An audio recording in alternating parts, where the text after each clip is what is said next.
आप सभी का बहुत बहुत स्वागत है। मेरा नाम रूबिका लियाकत है। ज्ञानवापी पर कोर्ट की सुनवाई कल 35 दिनों के लिए टल गई है, लेकिन कोर्ट की सुनवाई टलने के कुछ ही घंटे बाद सर्वे के कुछ वीडियो सामने आए हैं और उस वीडियो ने एक नई बहस छेड़ दी है। शिवलिंग की मिलती जुलती आकृति साफ दिखाई दे रही है, उसके ऊपर कुछ चस्पा किया हुआ, सीमेंट लगा हुआ, एक अलग ही तरह का जो है वो क्रॉस जैसा दिखाई दे रहा है। लेकिन मुस्लिम पक्ष का दावा है कि यह फव्वारा है। सबूतों की लिस्ट यहां खत्म नहीं होती है। स्वास्तिक का निशान दिखता है, फूल दिखते हैं, त्रिशूल दिखता है, हाथी दिखता है। कहा जा रहा है कि श्वान और मगरमच्छ जो है उसकी आकृतियां भी वहां साफ दिखाई दे रही है। लेकिन विवादों का सिलसिला यहां खत्म हो तब ना।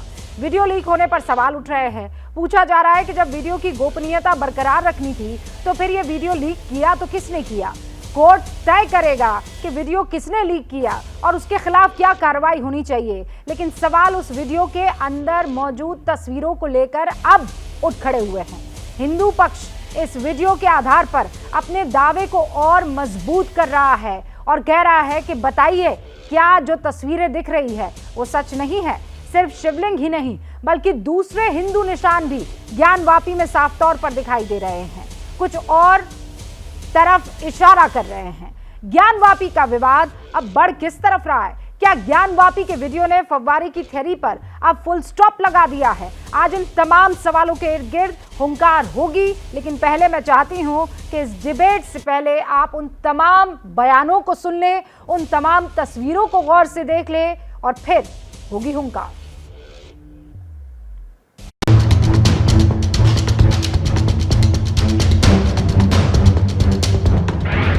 ज्ञानवापी के लीक वीडियो से बढ़ा विवाद। आप लीक कर लो, कुछ भी कर लो, 91 की एक्ट के तहत 15 अगस्त 1947 को मस्जिद थी, मस्जिद है और रहेगी।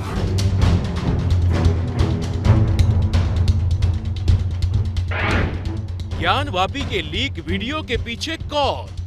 14, 15, 16 ये 3 दिन जो हुआ है फोटोग्राफी वीडियोग्राफी, वहाँ पे बाहर से भी एक टीम आई थी। सारा मेमोरी कार्ड जहाँ रखा गया और जहाँ से कॉपी बनी है, बहुत ज़्यादा उम्मीद है वहीं से निकल गया।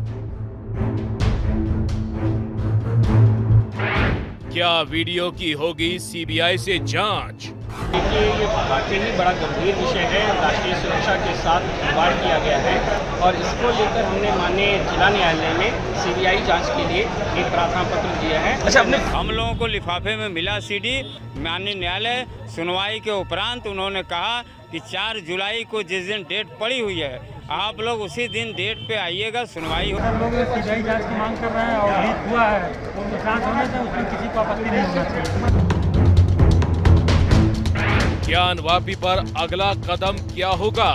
ये इश्यूज जो है, ये इश्यूज भारत के संविधान और कोर्ट के तहत होते हैं, तो ये कोर्ट और संविधान तय करेगा। भारतीय जनता पार्टी उसको लेटर ऑफ स्पिरिट में इंप्लीमेंट करती है। क्या वीडियो में शिवलिंग के सबूत हैं? शिव जी जहाँ स्वयं प्रकट होते हैं, यानी स्वयंभू शिवलिंग है। आक्रांताओं ने उनके मंदिर को तो ध्वस्त कर दिया, लेकिन बाबा के स्वरूप को ध्वस्त नहीं कर सके। ज्ञानवापी की सच्चाई तस्वीरें सामने लाई। तस्वीरें सामने आ गई हैं और ज्ञानवापी की क्या सच्चाई भी सामने आ गई है। इस पर बात करने के लिए प्रेम शुक्ला साहब, बीजेपी के राष्ट्रीय प्रवक्ता, हमारे साथ जुड़ चुके हैं। वारिस पठान इस वक्त आपको दिखाई दे रहा है, AIMIM के राष्ट्रीय प्रवक्ता हैं। प्रवेश चौधरी साहब विश्व हिंदू परिषद के प्रवक्ता हैं। जुनैद हारिस सबसे कुछ देर में हमारे साथ जुड़ेंगे राजनीतिक विश्लेषक के तौर पर। आचार्य विक्रमादित्य साहब, हिंदू धर्मगुरु, आपको स्क्रीन पर दिखाई दे रहे हैं। मौलाना अली कादरी साहब, मुस्लिम धर्मगुरु, आप सभी का बहुत बहुत स्वागत है। शुरुआत वारिस पठान साहब आपसे कर रही हूँ। जो लीक हुई तस्वीरें, उस पर 4 जुलाई को कोर्ट में फैसला होने वाला है, लेकिन जो तस्वीरें आ गई है, मुझे बस आप एक आध ऐसी मस्जिद का नाम बता दीजिए जहां पर स्वास्तिक का निशान हो, त्रिशूल का निशान हो, मगरमच्छ हो, श्वान हो और जो कहा जा रहा है शिवलिंग है, वो तो चलिए वजू खाने में छोड़ दीजिए, लेकिन जो दावे हिंदू पक्ष की तरफ से किए जा रहे हैं, कैसे उसे तोड़ेंगे आप? देखिए रूबिका जी, सबसे पहले तो जिस किसी ने भी ये लीक किया है वीडियो, उसके खिलाफ हमारी ये मांग है कि सख्त कार्रवाई की जाए, क्योंकि सुप्रीम कोर्ट ने पहले भी कहा था, वाराणसी की कोर्ट ने कहा था कि जब तक कोर्ट का फैसला नहीं आता आप कोई भी फोटोग्राफ या वीडियो इस तरह लीक नहीं कर सकते। पहले भी इस तरह की घटना करके हमारे हिंदू भाई बहनों के जज्बातों के साथ खेला गया, जबकि पुलिस जो कोर्ट कमिश्नर था उसको वीडियो देना था, फोटो देने थे कोर्ट में, उससे जाके मीडिया को दे दिया, जिसकी वजह से ये अफरा तफरी का माहौल हो गया और लोगों ने कहा कि बाबा मिल गए। इतने सालों से वहां शिवलिंग विद्यमान था, उसके बाद भी आप नमाज पढ़वा रहे थे। आप इस बात की जांच होनी चाहिए, जांच इस बात की नहीं होनी चाहिए कि वीडियो कैसे लीक हो गया। आप क्यों डर रहे हैं वीडियो से जनाब? आप सामने आपके प्रत्यक्ष है, प्रत्यक्षम किम प्रमाणम। मुझे बताइए, जांच इस बात की होनी चाहिए कि आप लोगों ने इतने सालों से जो काम किया है क्या वो जायज है? कुरान के अंदर भी, हदीस के अंदर, वास्तविक तौर पे जो कुरान पाक की हम बात करते हैं, क्या वहां जायज है? जो आप करवा रहे थे इतने साल तक, आपको सामने चीजें दिखाई नहीं दे रही है, आप कह रहे हैं जांच, डर रहे हैं आप वीडियो से? क्या बात करना चाह रहे हैं आप? पठान साहब, बात पूरी कर लीजिए और साथ में इसका जवाब भी दे दीजिए। क्या वीडियो से डर लग रहा है? देखिए रुबिका जी, बात नंबर 1, अगर मुझे बोलने का मौका दिया है तो पहले मेरी बात रखूंगा, उसके बाद जितने भी ये इनको बोलिए, नहीं तो मैं खामोशी के साथ बैठ के सुनूंगा। आपने मुझे पूछा था सवाल।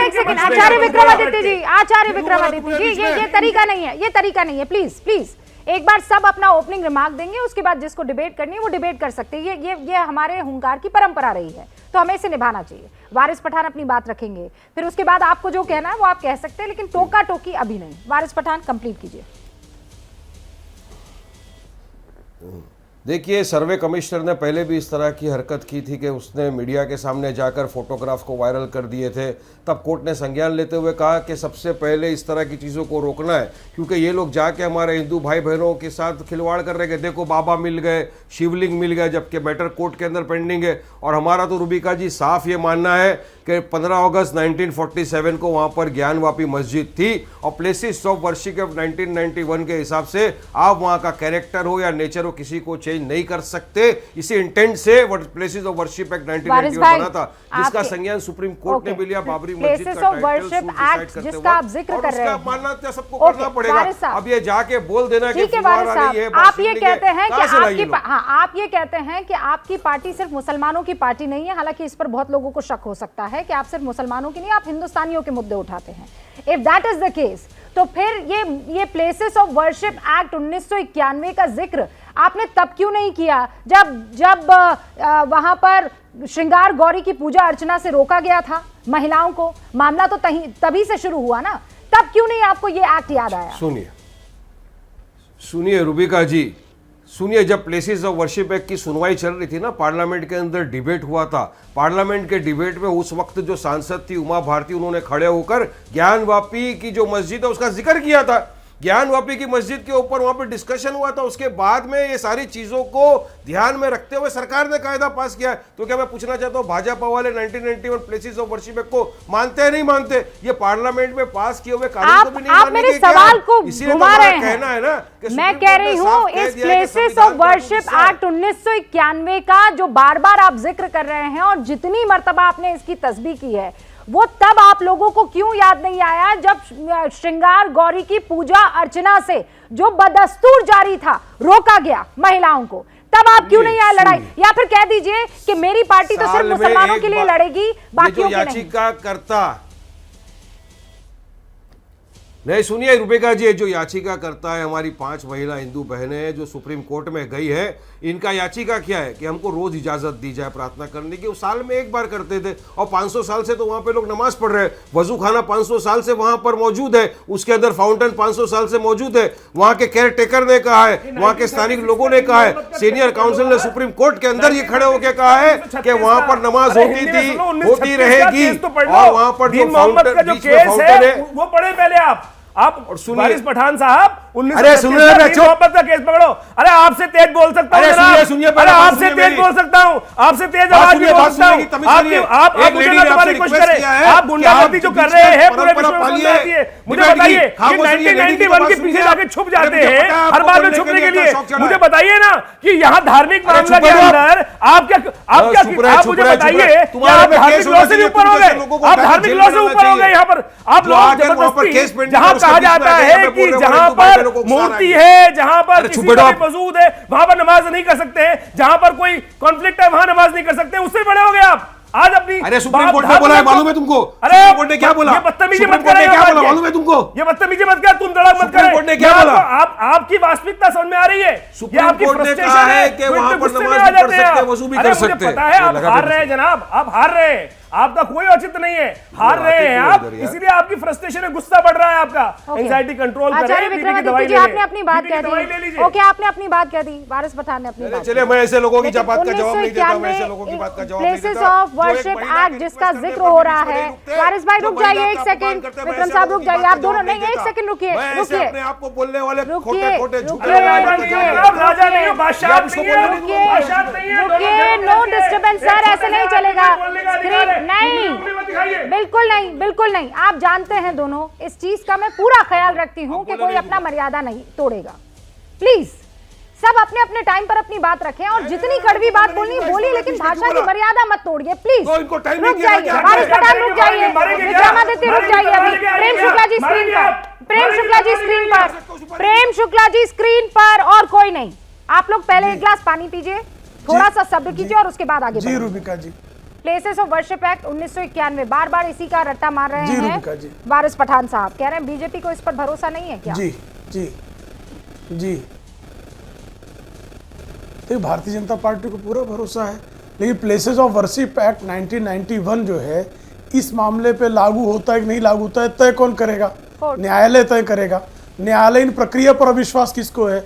वो तो वारिस पठान को है। वारिस पठान जी को न्यायालयीन प्रक्रिया पूरी होने देनी चाहिए। न्यायालयीन जब प्रक्रिया चल रही है, जब सुप्रीम कोर्ट ने इस मामले को डिस्ट्रिक्ट जज के पास भेजा है, उसको कहा है कि तीव्र गति से इसकी सुनवाई की जाए, सर्वेक्षण हुआ है, सर्वेक्षण की रिपोर्ट आई है, वजू खाने का सील करने का आदेश या कोर्ट का ही आदेश है। वारिस पठान तो मुझे लगता है इन सारे मामलों के सामने रहते हुए मुझे हर किसी पक्ष को न्यायालय पर विश्वास रखना चाहिए। न्यायालय उस पर जो है संज्ञान ले लेगा। अगर वो लगता होगा कि प्लेसेस ऑफ वर्शिप एक्ट 1991 का वायलेशन है तो इस मुद्दे को आप कोर्ट में ले गए हो ना, कोर्ट को डिसाइड करने दो। प्रेम शुक्ला जी, आप यहाँ पर कोर्ट की बात कर रहे हैं। कोर्ट ने ही मना किया था कि ऐसी तरह की लीकेजेस जो हो रही है फुटेज की, वो नहीं होनी चाहिए। जिसने लीक किया है वो किस मकसद से किया है? निश्चित तौर पर नहीं होनी चाहिए, वारिस साहब बिल्कुल नहीं होनी चाहिए, क्योंकि देखिए जिस किसी ने लीक किया है उसने गलत किया है। जिस किसी ने किया गलत किया और उसका भी संज्ञान कोर्ट लेगा और जांच का आदेश दे सकता है कोर्ट कि किसने लीक किया और उसका उद्देश्य क्या था। आप ये मानते हैं कि लीक जो हुआ है वो गलत हुआ है, नहीं होना चाहिए था? नहीं, ये तो कोर्ट ने पहले कह चुका है। जब सर्वे रिपोर्ट आई और सर्वे रिपोर्ट लीक करने के कारण एक कोर्ट कमिश्नर को है, इसी कोर्ट ने जो है, इसके पहले के कोर्ट ने जो सिविल कोर्ट सुन रहा था, हाँ। उसने कोर्ट कमिश्नर इसी आधार पर हटाया। तो लीक को तो कोई जो है उचित नहीं ठहरा सकता। वारिस पठान साहब, प्रेम शुक्ला जी ये कह रहे हैं कि कोर्ट पर तो यकीन आपको नहीं है। हाँ, वो तो कोर्ट ही का इंतजार कर रहे हैं, कानून ही का इंतजार कर रहे हैं। तो झूठ बोल रहे हैं, झूठ बोल रहे हैं, झूठ बोल रहे हैं। अगर ये पार्लियामेंट के बनाए हुए कानून पे विश्वास नहीं करते, ये सुप्रीम कोर्ट ने जब बाबरी मस्जिद का सूट डिसाइड हो रहा था टाइटल का, उसमें इस बात का संज्ञान लिया था। उसमें सुप्रीम कोर्ट ने कहा कि आप नेचर और कैरेक्टर ऑफ प्लेस को चेंज नहीं कर सकते। साफ से कहा, क्यों नहीं मानते ये लोग बात? इनको तो कोर्ट पे विश्वास नहीं है, सबरीमाला के जजमेंट पे विश्वास नहीं किया। कौन तय करेगा? कोर्ट तय करेगा ना, वारिस पठान नहीं तय करेंगे ना। हम तो बोल रहे हैं ना, कोर्ट करेगा, बोलेगा। कोर्ट ने कहा नमाज पढ़ने की इजाजत दो, आप इजाजत नहीं दे रहे। कोर्ट ने कहा वजू करने की इजाजत दो, कोर्ट सुनिए, कोर्ट ने कब कहा वजू करने की? नमाज पढ़ने की इजाजत है, सब लोग जाके पढ़ सकते पढ़िए, वहाँ पर वजू करने की इजाजत है। नहीं है वारिस भाई, गलत है, आप झूठ बोल रहे हैं। कहाँ का है वजू की इजाजत? आप मांग कर रहे थे? पढ़ाई नहीं, ऑर्डर आप ऑर्डर पढ़िए। अच्छा, इकलौता आपने ऑर्डर पढ़ा है, हमने ऑर्डर नहीं पढ़ा है। वजू खाने को सील करने की बात कही है वारिस पठान साहब। हाँ बताइए, मुझे कोर्ट के उस ऑर्डर का हिस्सा बताइए जहाँ वजू की बात सुनिए, वहाँ पर बताइए, पर मुझे बताइए, पढ़ के बताइए। सुनिए, कोर्ट ने कहा नमाज पूरी तरह से पढ़ सकते हैं और वजू करने की भी इजाजत दी। कोर्ट ने कहा कि वहाँ पे जो स्थानिक लोग हैं वो मिलकर बैठे और वजू के लिए प्रावधान करें। वैकल्पिक अरेंजमेंट, वैकल्पिक ऑल्टरनेट अरेंजमेंट दूसरी चीज है, वजू खाने में वजू करना दूसरी चीज है। दोनों को मिक्स मत कीजिए आप।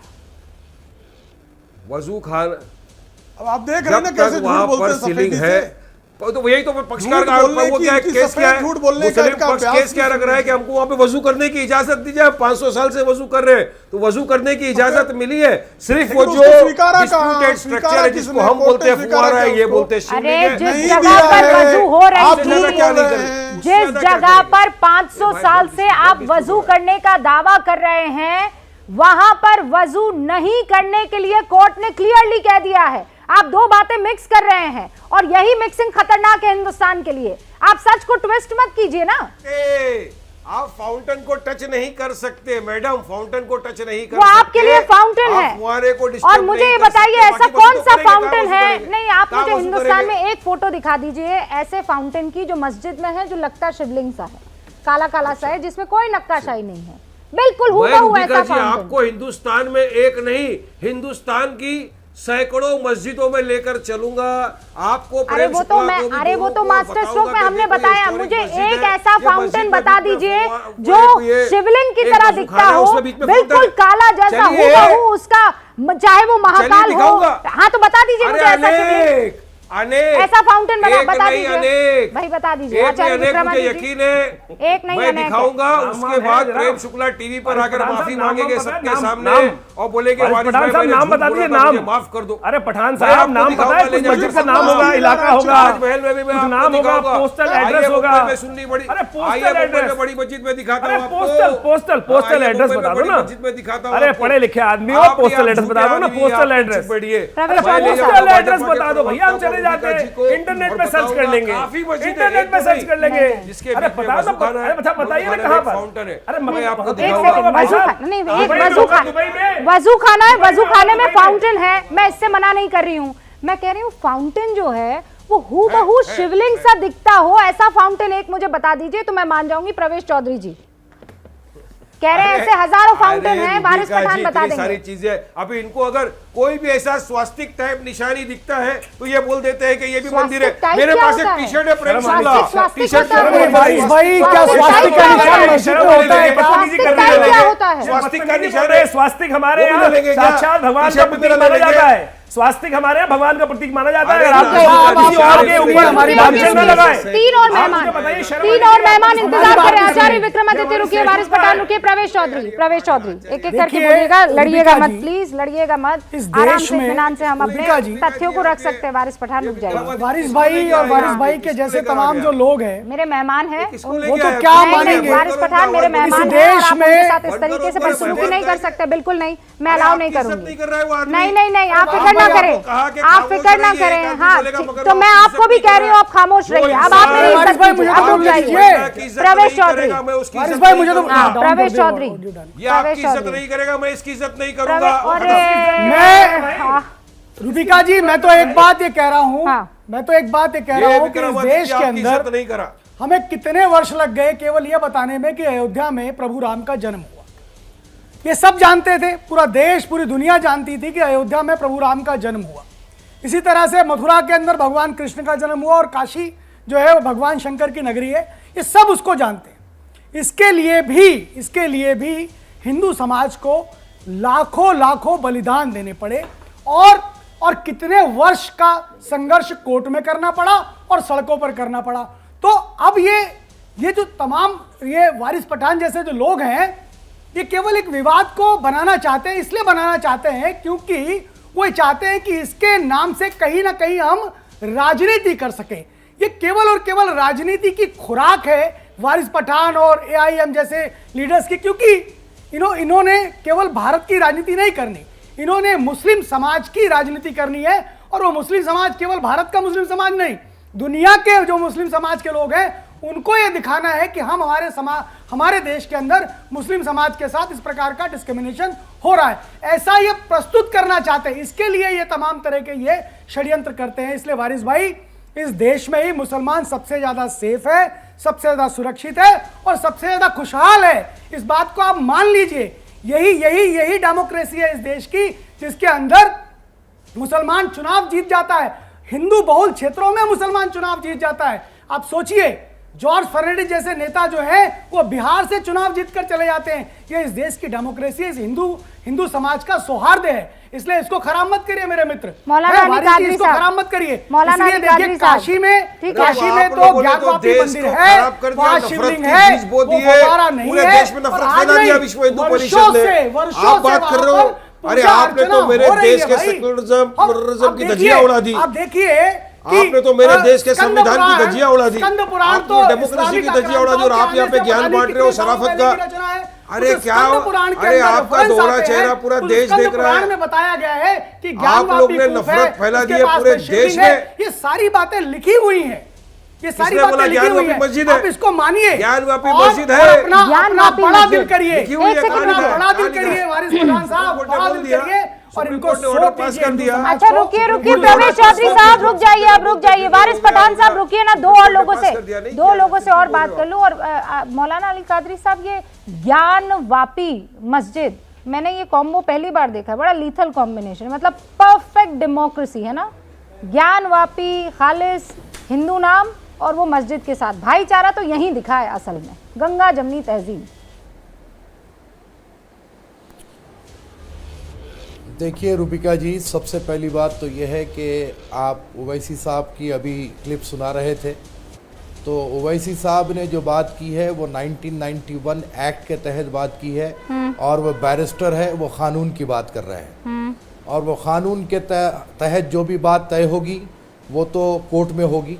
मैं उस पर ज़्यादा टिप्पणी नहीं करना चाहूँगा, क्योंकि 4 जुलाई तक सारे हिंदुस्तान को इंतज़ार करना है कि वो मस्जिद है कि मंदिर है, उस पर सुनवाई होगी नहीं होगी, शिवलिंग है या फाउंटेन है। रहा सवाल के जो कोर्ट के मामलात है, अब आप देखें कि 34 दिन का टाइम कोर्ट ने लिया है और आगे भी बढ़ेगा, इतना जल्दी ये फैसला आने वाला है नहीं। इसीलिए हम तो ये बात को आज 8 दिन से कह रहे हैं कि इसको सौहार्द के ज़रिए और डायलॉग के ज़रिए आप इसको हल करें, तो कैसे हल ताकि किया जाए? हिंदुस्तान की हमारी अमन की फिजा बरकरार रहे। हाँ, तो कैसे करें? बिल्कुल हो सकता है हल। इससे पहले भी बाबरी मस्जिद के वक्त भी एक कमेटी बनाई गई थी, क्या किया उस लेकिन कमेटी ने? कुछ लोगों ने उसमें सहमति नहीं जताई थी। हाँ, तो फिर इसीलिए वापस वही करें। हाँ, सुन लीजिए ना, आप टोकिए मत, थोड़ा सुन लीजिए। तो मेरा अपना ये कहना है कि हो सकता है कि एक वक्त ही कोशिश नाकाम हो, हर वक्त ये जरूरी नहीं है कि वो कोशिश नाकाम हो। मौलाना साहब कौन थे जो लेकिन अगर यही अंदाज में वीडियोस वायरल होते 1991 के अंदर एक मीटिंग हुई थी, कौन नहीं आए थे आप बता भी दीजिए। कुछ लोग नहीं आए थे आपने कहा था, कौन नहीं आए थे उसको याद है आपको? मैं बताऊं कौन कौन से लोग थे जो नहीं आए थे, जो मीटिंग में भाग गए थे, डेट देके भाग गए थे, टाइम देके भाग गए। बात तो पूरा कर लेने दीजिए ना कादरी साहब को। मुझे पता है आप बड़े आतुर हैं, मुझे पता है कि आप जो है आज बड़े भावनात्मक हो रहे हैं, पर एक सेकंड रुक तो जाइए। कादरी साहब कुछ बढ़िया बात कर रहे हैं, सुन लेते हैं। वो कह रहे हैं भाईचारे के तहत, सौहार्द के तहत हमें मामला हल कर देना चाहिए। तो कादरी साहब कैसे, बताइए ना, मैं भी आतुर हो रही हूँ। हाँ, तो वही तो कह रहा हूँ ना, हमारे विक्रमादित्य जी जो है बड़े ही आज जोश में है, सुनने के लिए तैयार नहीं है आज। सामने बाबा उपस्थित हैं तो बहरहाल यही कह रहा हूँ मैडम कि एक वक्त अगर बाबा उपस्थित हैं, मौलाना साहब आज मुझे बात करनी चाहिए 1991 के। अरे मैं आपको कम से कम बात नहीं करनी चाहिए थी, आपको बात करनी चाहिए थी कि कुरान पाक के अंदर क्या कहा गया, अरे साहब हदीस के अंदर क्या कहा गया है कि जिस जगह पर कोई कॉन्फ्लिक्ट हो, आज आपसे कम से कम अभी 2 दिन पहले आप मेरे साथ इतनी बढ़िया तरह आचार्य जी रुक जाइए, कादरी साहब अपनी बात रखेंगे, फिर आप अपनी बात रख दीजिएगा। एक सेकेंड, मैं इस बात से अग्री करती हूँ कि कोर्ट के बाहर हल निकल जाना चाहिए। मौलाना साहब आगे बढ़ाइए अपना तांगा। जी देखिए मैडम, मैं अभी मौजूदा दिल्ली में ही हूँ और इस दौरान कई लोगों से मेरी मुलाकात हुई। हमारे विक्रमादित्य साहब से भी मेरी काफ़ी देर बात हुई और मुस्लिम धर्म गुरुओं से भी मेरी बात हुई। ये अगर हम कोशिश करते हैं और इसमें कुछ जो है आगे पहल होती है, हाँ। तो ये बड़ा ही मैं दावे के साथ कह सकता हूँ कि ये मसला हल हो सकता है। और इसमें सब में बड़ी बात यह है कि ये केस जितने भी साल चलेगा, इसमें हमारे हिंदू हो या मुसलमान हो, सारों के यूथ्स का मुस्तकबिल तारीकी में जा रहा है। ये बात को याद रखें। 3000 मस्जिद, फलाह मस्जिद, ये जो बातें हो रही है ना, इसमें हमारा देश संवरने वाला नहीं है। इसलिए हम चाह रहे हैं कि सौहार्द के जरिए डायलॉग के जरिए, भाईचारगी के जरिए मौलाना साहब वो तो आपने पहले कीवर्ड में मैं समझ गई सौहार्द। हाँ ठीक है, राजनीति जो कर रहे हैं वो हमेशा करते रहेंगे, लेकिन कम टू द पॉइंट ना मौलाना साहब, बढ़िया बात कह रहे हैं। अब मुझे बताइए हल कैसे निकलेगा, बताइए। एक आध आपने फॉर्मूला तो सोचा होगा ना।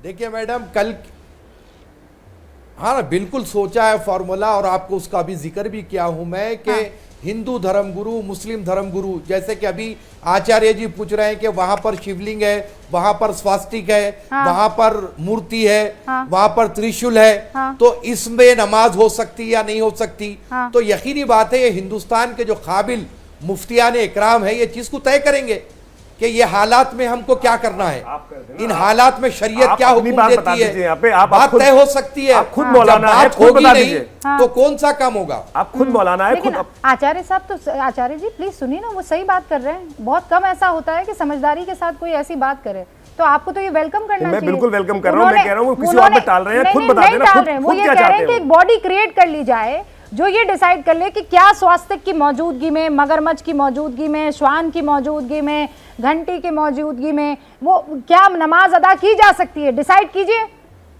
आप बताइए, कानून ये लागू होता है इस्लाम का कि नहीं? और वो कहे कि नहीं हो सकती है, तो फिर साहब ये जिनकी जगह है उनको सौंप देने चाहिए। कादरी साहब देखिए मैडम, मैं वही तो कह रहा हूं ना, एक अली कादरी बोलने से काम होने का नहीं है, इसके अंदर एक पैनल बिठाना पड़ेगा और अज़रुए शरा जो हुक्म है वो उस पर अमल करना चाहिए।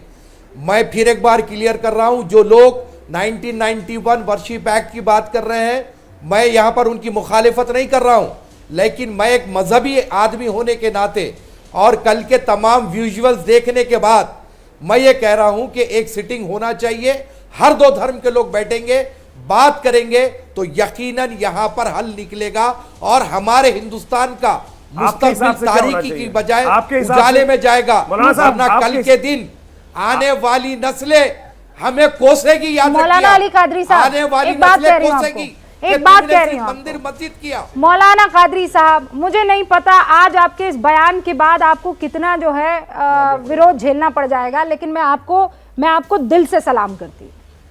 मैं दिल से सलाम करती हूँ कि आप सच्चाई कबूल कर रहे हैं कि कल की तस्वीरें जो हैं कादरी साहब देखने के बाद ये तय हो जाना चाहिए कि वहां पर जो कुछ दिख रहा है उसकी मौजूदगी में नमाज अदा हो सकती है कि नहीं। आप अल्लाह की इबादत उस जगह पर कर सकते हैं कि नहीं। सच्चाई से सवाल पूछेंगे, सच्चाई से जवाब मिल जाएगा, काम खत्म, राजनीति खत्म। जुनैद हारिस साहब जी, आपने इनसे जो सवाल किया था, ज्ञानवापी के हवाले से सवाल किया था, यहाँ से बात शुरू की थी कि ज्ञानवापी नाम हो सकता है कि नहीं। मैं अपना एक एक्सपीरियंस आपसे शेयर कर लूँ कि पहली बार मस्जिद में जो मैंने नमाज जहाँ पर पढ़ाई थी, जुमा की नमाज, उस मस्जिद को कृष्णा मस्जिद कहते थे। अब कृष्णा मस्जिद क्यों कहते थे, उसके कहने की वजह ये थी कि बगल में एक सिनेमा हॉल था, उसका नाम कृष्णा था, उसकी वजह से उसका नाम कृष्णा पड़ गया। ठीक इसी तरह से ज्ञानवापी उस पूरे महल्ले का नाम रहा है, ये हिस्टोरिकल फैक्ट है।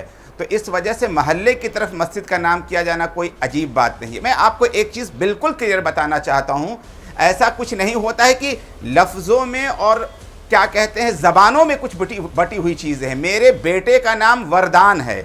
अब सवाल ये पैदा होता है कि क्या मुझको अपने बेटे का नाम वरदान रखने का हक हासिल नहीं है, या कुछ दिनों के बाद वो बेटा मेरा मुसलमान नहीं रह जाएगा। तो सवाल ये पैदा होता है कि इस तरह की चीज़ों को लेकर के आपने एक बहुत अच्छी बात कही थी, भले आपने मजाक में कही हो, लेकिन वो फैक्ट है कि जब भारत के अंदर मुसलमान आए थे तो वो बहुत सौहार्द की जो कोशिश कर रहे थे। आप ये देखेंगे कि कुतुब मीनार के ऊपर जो कमल के अंदर कलमा लिखा हुआ है, ये भी उस बात की निशानी है, ऐसा होता है। अब रह गई बात मस्जिद के अंदर इन सब चीज़ों का पाया जाना, स्वास्तिक हो या कमल का फूल हो, इस टाइप की चीजें तो बहरहाल पाई जा सकती है। नहीं, स्वास्तिक और कमल फूल मैं वैसे अपना इसमें भी जुनैद साहब एक सेकंड, नहीं आपका एक्सपर्टीज है, पर मुझे पहले वाली बात पर आपसे थोड़ा और डिस्कशन करना है। आप ये कह रहे हैं कि कृष्णा मस्जिद नाम रखा था क्योंकि सामने जो है कृष्णा सिनेमा हॉल था, ठीक है। ज्ञान वापी के बारे में, हाँ ठीक है, मैं समझ गई ज्ञान वापी, ज्ञान का कुआं, मैं बहुत जानकार तो नहीं हूं, पर इतना जरूर जानती हूं, यहाँ पर आचार्य विक्रमादित्य बैठे हुए हैं, इनके पुराणों में इसका जिक्र है कि वो उस जगह से आप पूरे काशी को नाप लीजिए, वो ज्ञान का कुआं है, वो सेंटर ऑफ काशी है, इसका जिक्र पुराणों में है बाकायदा। और आप जो कह रहे हैं वो कोई सिनेमा हॉल है।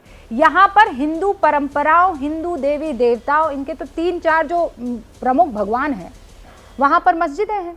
भाई प्रभु राम अयोध्या में बाबरी मस्जिद आ गई, काशी क्यों छुपा रहे हैं आप? सच्ची बात है ना, शिव की काशी, और वहां पर जो मेन मंदिर है वहां पर एक मस्जिद है। मथुरा जो कृष्ण भगवान है, वहां पर मेन कृष्ण भगवान, पास में एक ईदगाह हो गई। इन जो महत्वपूर्ण मेन भगवान हैं, ये लोग उनके लिए भी ना लड़े? जुनैद साहब मुझे ये बता दीजिए। आपको तो मैं कह सकती हूँ कि जाइए मक्का में हज करके आ जाइए, मैं बता रहा हूँ, मदीना में जाइए, हुजूर सल्लल्लाहु अलैहि वसल्लम सुन लीजिए, की अपनी जगह है, वहां चले जाइए। मैं आचार्य विक्रमादित्य को कहां भेजूं? कहां नेपाल भेजूं? कहां भेजूं? मैं इनका अपना कोई स्थान जो है वो कहां भेजूं? अगर अनुमति दे दें, आप अनुमति दे दीजिए तो मैं बात करूं। अनुमति है, इजाजत है? हाँ है। मैंने बहुत ईमानदारी से एक प्रश्न पूछा है, मुझे जवाब दे दीजिए आप। और हाँ, मैं जवाब दे रहा हूं, अब प्लीज जवाब देने दीजिएगा। मैं पूरी गया था, मुझको अनुमति नहीं मिली जगन्नाथ जा करके मंदिर का दर्शन करने की, इसलिए कि मैं मुसलमान था। मुझे कोई आपत्ति नहीं है, इसलिए कि एक खास जगह को उन्होंने निर्धारित कर दिया। मैं सवाल ये मक्का और मदीना की जो बात आपने कर दी, निर्धारित कर दिया है, उसके सीमा को निर्धारित कर दिया। अब पूरी बात मैं तो किसी के बीच में नहीं बोलता हूं। मैं नहीं गलत, एक बात को सही करना यहाँ बहुत जरूरी है। आप गलत मैसेज देना चाह रहे हैं, ये मैसेज गलत जाएगा। जुनैद साहब ये मैसेज गलत जाएगा।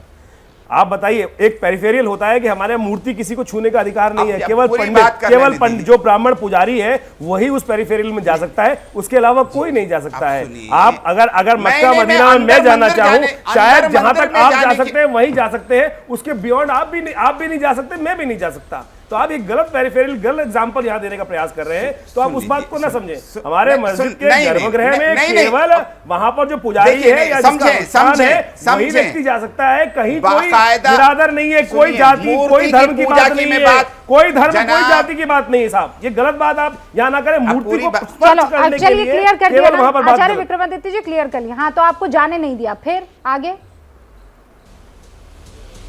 जी, मैं मूर्ति पूजा की बात नहीं कर रहा हूं, मैं मंदिर के अंदर जाने की बात कर रहा हूं। मैं बहुत सी मंदिरों में जाता रहता हूं, लेकिन वहां जाने की मुझे परमिशन नहीं मिली थी। और अभी अगर अनुमति है तो फिर मैं जून के लास्ट में जाने का प्लान कर रहा हूं। मुझे बताइए, वहां मेरे को जाने की कहां तक लिमिट है? अच्छा, वहां मुझे जाने की, अगर मैं आपके साथ चलता हूं, मैं हिंदू बीइंग हिंदू, वहां तक जाने की इजाजत मुझे मिलेगी? सुनाइए ना, मिलेगी? बिल्कुल। कहां तक मिलेगी? अरे आप नमाज के लिए मस्जिद के अंदर स्त्रियों को जाने की इजाजत नहीं देते, आप मेरे पे प्रश्न कर रहे हैं? आप मस्जिद में लेडीज को जाने को बैन कर रखा है आप लोगों ने, और आप मेरे ऊपर प्रश्न करा रहे हैं। यहाँ पर आप रूबिका जी को जाने की इजाजत देंगे? इतनी क्षमता तो होनी चाहिए कि बात आचार्य जी एक सेकंड रुकिए। मैं अभी भी नहीं समझ पाई हूँ, मेरे सवाल का जवाब मुझे अभी भी नहीं मिला है। मैं आचार्य विक्रमादित्य को, प्रेम शुक्ला जी जवाब कैसे मिलेगा? हाँ, मैं समझ गई, आपको जवाब देने का मौका नहीं मिला, जवाब दे दीजिए। सुन लीजिए।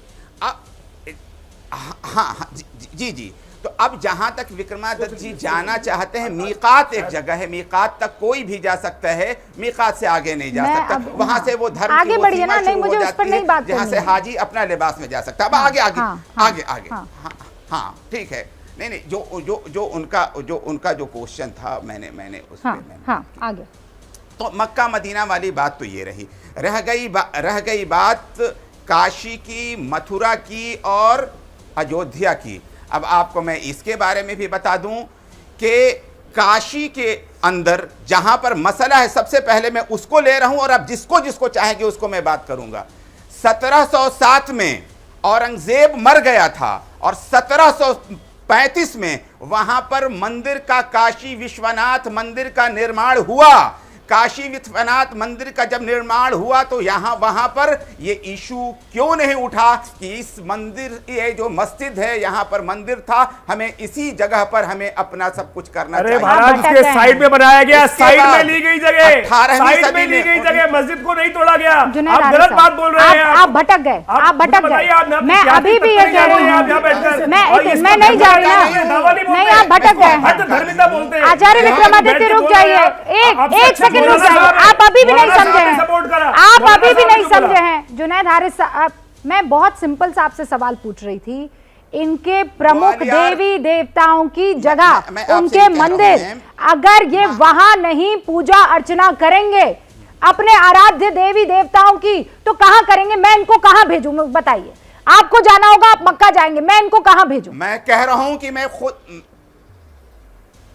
काशी जाएंगे, अयोध्या जाएंगे, मथुरा जाएंगे, गर्भगृह पर आपने कब्जा कर रखा है, उसका सम्मान गर्भगृह तो कब्जा कर रखा है आपने, मथुरा में कब्जा कर रखा है आपने। इसलिए हम मंदिर की शिला का पूजन करते हैं, मस्जिद की दीवार का पूजन करते हैं, वहां जाकर मस्जिद की दीवार का पूजन करते हैं। वहां पर उस वास्तविक जगह को तो आपने घेर रखा है, जबरदस्ती नाजायज कब्जा कर रखा है। ऐतिहासिक तथ्य को आप वास्तविक तो यहाँ पे भ्रमित करने का प्रयास कर रहे हैं। मैं आपसे बार-बार कह रहा हूं, कमल के फूल के ऊपर आयत लिख दी तो क्या आपका हो गया भैया? मुझे बताइए ना, आपने तो ऐतिहासिक तथ्य, अभी एक और कहानी बना देंगे यहाँ बैठ के, आप और कहानी बना देंगे। मैं बता दूं, मुझे बताइए, ऐसी मस्जिदें हैं, मस्जिद किसने बनाई? फिर आप वही बात कर रहे हैं, ये भी बोलते हैं गलत कि बात इन्होंने बना के दी थी है, गलत आपको। बात है। एक सेकंड, आप अभी भी मेरे उस सवाल का जवाब नहीं दे रहे हैं, और इसके लिए मादा चाहिए उस सवाल का जवाब देने के लिए। आप अपनी मस्जिद कहीं और नहीं, मादा नहीं, मैं जवाब दे रहा हूं। अगर क्षमता हो तो मस्जिद और आपके मेन, नहीं, मैंने तो रोक रखा है, आप जवाब नहीं दे रहे हैं, आप इधर से उधर टहल रहे हैं। मैं आपसे बहुत कीमती और महत्वपूर्ण प्रश्न पूछ रही हूँ। मस्जिद ज्यादा महत्वपूर्ण या वो इलाका जहां पर शिव के स्वयंभू लिंग के अवतरण की बातें कही जाती है, क्या महत्वपूर्ण? नमाज तो आप कहीं भी अदा कर सकते हैं, जहां नमाज अदा की, 5 सफा रखी, वहां मस्जिद बना सकते हैं ना आप। अब ये शिवलिंग स्वयंभू कहां से उगा दे? ऐसा है, सुनिए, ऐसा है, बिल्कुल क्लियर होना चाहिए कि जहां पर शिवलिंग रहा है, जहां पर शिवलिंग है, जो ज्योत्र हैं उनके हम सम्मान करते हैं, किसी की आस्था उससे जुड़ी हुई है। लेकिन जो नहीं रहा है, पहले कभी नहीं रहा है, और उसको नए तरीके से स्थापित करने की कोशिश हो रही है, हम उसकी मुखालफत करते हैं। ये बात मैं आपको बता दूं मैम कि अमेरिका के अंदर CNN की रिपोर्ट है, 1993 के अंदर, पूरी बात सुन लीजिए, शिवलिंग निकाल दिया गया और कुछ दिन के बाद अमेरिकन गवर्नमेंट ने कहा कि ये ट्रैफिक को कंट्रोल करने के लिए पत्थर था, रोक दिया गया। क्या हम अब उसकी लड़ाई लड़े? हम तो कहते हैं कि UN में लड़ाई लड़ी जाए, हम साथ में हैं। मैं कहता हूं कैलाश मानसरोवर के ऊपर चाइना ने कब्जा कर रखा है। आप यहाँ ज्ञानवापी का ही मसला हल कर दीजिए ना, आप UN तक मत पहुंचिए। ये जो आपकी सेलेक्टिव अप्रोच है ना, ये गलत है। ज्ञानवापी में वो फव्वारा किसी कीमत पर नहीं लग रहा है, मादा रखिए सच बोलने का, नहीं दिख रही है वो फव्वारा नहीं दिख रहा है। आप भी मानिए, आप बंद करके दिल पर हाथ रखिए, आपको समझ में आ जाएगा। जहां पर स्कंद पुराण कब की रचना है? आप तो इस्लामिक स्टडीज के हैं। और आपसे एक सवाल कर रहा हूं कि सवाल ये पैदा होता है कि ये जो शिवलिंग आपको मिला है, दुनिया में इस प्रकार का कहीं पर भी शिवलिंग दिखा दीजिए आप, कि उसके अंदर शिवलिंग के बहुत सारे प्रकार हैं, कटे हुए हों, उसके अंदर ये चीजें हों। अरे प्रभु, वही तो आपको वो चाहिए नहीं, मैं बता रही, हाँ दिखा देती। जुनैद भाई सुनिए ना, मैं दिखा देती हूँ कैसे। वो तो ऊपरी हिस्सा है ना, अभी तो योनि प्रकट ही नहीं हुई है, क्योंकि वो तहखाने में है। तो आप कह दीजिए सर्वे करवा दे, SI एंटर कर दे, मान जाइए आप, बोलिए हाँ ठीक है मैं तैयार हूँ, बोलिए तो सही। मैं तो सर्वे का ऐसा है आपको अरे सुनिए ना, मैं तो सब्जेक्ट एक्सपर्ट हूं, मैं कोई पक्षधर नहीं हूं किसी भी ग्रुप का। मैं तो कहता हूं कि सर्वे हो, मैं किसी बात का मुखालिफ नहीं हूं। सर्वे हो जाएगा। आर्य साहब, मुझे आपसे बात करने में आनंद आ रहा है, क्योंकि आप कुछ लॉजिक रख रहे हैं। मैं आपको दोबारा इनवाइट करना चाहूंगी। मैं भी प्रोफेसर हूं, मैं आपसे एक बात पूछ रहा हूं। चौधरी साहब, बाद में कभी चाय पर आप लोग चर्चा कर लीजिएगा, अब क्योंकि आज बहस इस तरीके से चली गई कि वो दूसरी दिशा में पहुंच गई है, और बाकी सारे मेहमानों से भी चर्चा नहीं हो पाई है। स्कंद पुराण पहले की जानिएगा, अभी तो बहुत मौके मिलेंगे। अंक आ गए हैं। 1921 और 22 में देश की जो जीडीपी है वो 8.7% की दर से बढ़ी है। 2021 और 2022 की 8.7% की दर से बढ़ी है। उम्मीद से ये थोड़ा जरूर कम है, क्योंकि उम्मीद थी 8.9% विकास दर की, लेकिन पिछले साल के मुकाबले ये बहुत ज्यादा है। 2020 और 21 में नेगेटिव थी, -6.6 की ग्रोथ अब 8.7 हो गई है। और इसीलिए जो अनुमान था उसके मुकाबले अगर कंपैरिजन किया जाए तो बुरी नहीं है। 2020 और 21 में -6.6 से बढ़कर आज की तारीख में जो जीडीपी है वो पहुंच गई है 8.7%। तरक्की की रफ्तार देश की इस वक्त उसी दिशा में जा रही है जिसका अनुमान था। ये देखिए, देश की जीडीपी 2017-18 में 6.8, फिर 19 में 6.5, फिर 20 में 3.7%, फिर 20 और 21 में कोरोना की वजह से -6.6। आज की तारीख में हम 8.7% पर खड़े हैं। चौथी तिमाही में बढ़ी है। दूसरे देशों से अगर मैं तुलना करूं आज की तारीख में, तो ये भी देख लीजिए आप। अमेरिका 5.7% की जीडीपी दर पर, जर्मनी 2.8% पर। दुनिया के मुकाबले भारत की जीडीपी बहुत शानदार है। फ्रांस 7.0 यानी लगभग 7%, जापान 1.6%, यूके की बात करूं तो 7.4%, चीन 8.1% और हिंदुस्तान 8.7% है। ये आंकड़े बताना आपको जरूरी था। दुनिया के मुकाबले भारत की जीडीपी बेहतरीन इस वक्त।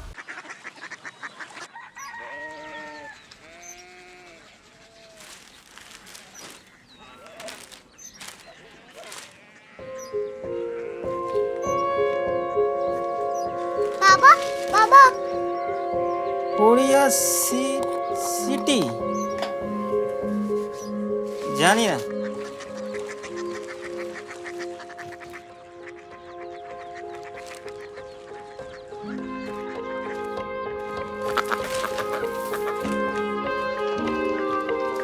Korea city?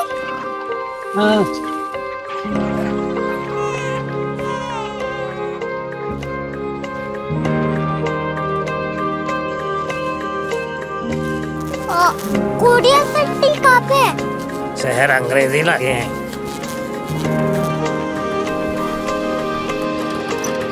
Korea city.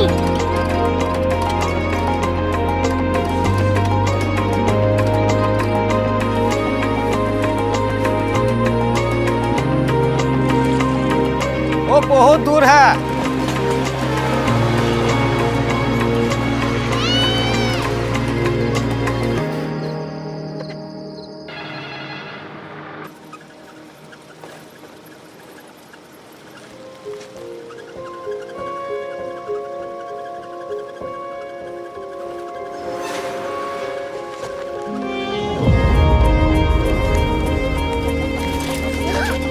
Korea city.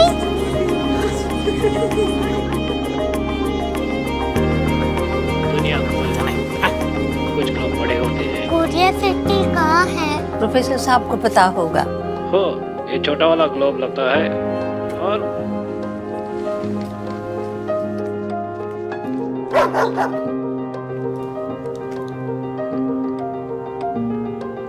पता नहीं, मेरी बेटी से जाके मिल लो, शायद उसे मालूम हो।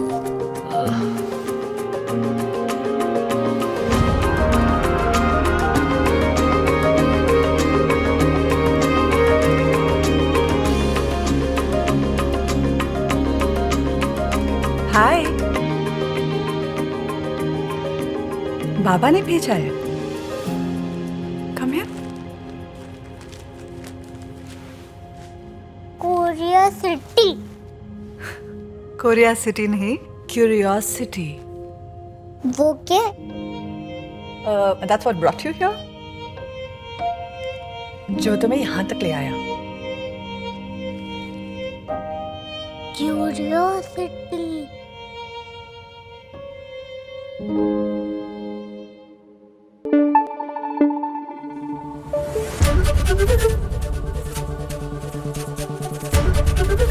एबीपी न्यूज आपको रखे आगे।